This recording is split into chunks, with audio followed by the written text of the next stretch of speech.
Hello বন্ধুরা, welcome back to my channel. তোমরা সবাই কেমন আছো? আশা করি সবাই খুব ভালো আছো, সুস্থ আছো। আমিও খুব ভালো আছি।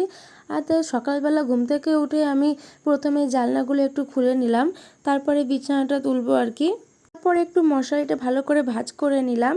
আর মশারিটা ঠিকঠাক করে ভাঁজ না করলে সেরকম ঠিক ভালো লাগে না। মশারিটা ভাঁজ করা হয়ে যাওয়ার পর তারপরে আমি কম্বলটা একটু ভাঁজ করে নিচ্ছি। আজকেও জানো তো বৃষ্টি হয়েছিল, যার জন্য একটু ঠান্ডা ঠান্ডা লাগছিলো, সেজন্য কম্বলটা গায়ে দিতে হয়েছিল।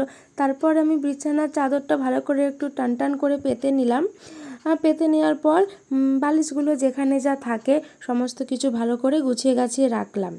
তারপরে না আমি ফুল তুলতে গিয়েছিলাম। আর আজকে দেখো গাছে অনেক জবা ফুল ছিল, কারণ বৃষ্টি হচ্ছিল, হয়তো তার জন্যই ছিল, নাকি নেয়নি, আগের দিন বৃহস্পতিবার ছিল তাই হয়তো সবাই নিয়েছিল। যাই হোক, কিন্তু অনেক ছিল। তারপর এদিকে দেখো আমি এখন বসে আছি, আসলে সকালের খাবারটাই খাবো। তো চলো দেখি আজকে সকালে আমরা কি দিয়ে খাবার খাচ্ছি। এই যে আজকে হচ্ছে মুড়ি, তরকারি, কলা, শসা এইগুলো দিয়ে আজকে খাবো। আজকে আর ভাত বা অন্য কিছু খাইনি। তারপরে আমি এখানে স্নান করে চলে এসেছি, আর এখন আমি যাব পুজো করতে।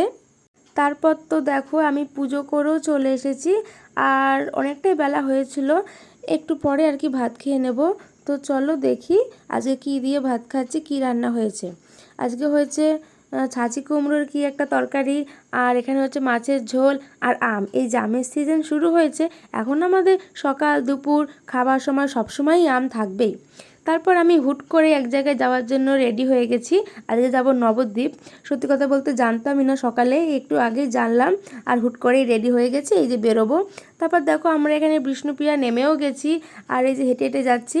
তারপরে এসে একটুখানি রানীর ঘাটে ঘুরতে এলাম। নবদ্বীপে এলে গঙ্গার ঘাটে একটু না ঘুরলে হয় বলো তো? আর এ দেখো এখানে সবাই সন্ধেবেলা পুজো দিয়ে প্রদীপ ভাসাচ্ছিল।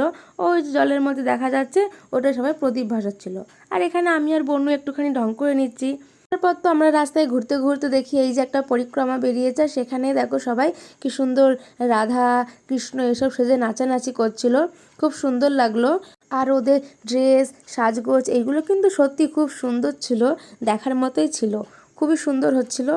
তারপর দেখো এখানে এই ঠাকুরের গাড়িটা কত সুন্দর করে না সাজিয়েছিল, খুব সুন্দর লাগছিল। তো তারপর তো বাড়ি চলে এসেছি। আজকের ভিডিওটা এইটুকুই। সবাই চ্যানেলটিকে সাবস্ক্রাইব করে দিও। সবাই ভালো থেকো, সুস্থ থেকো, বাই।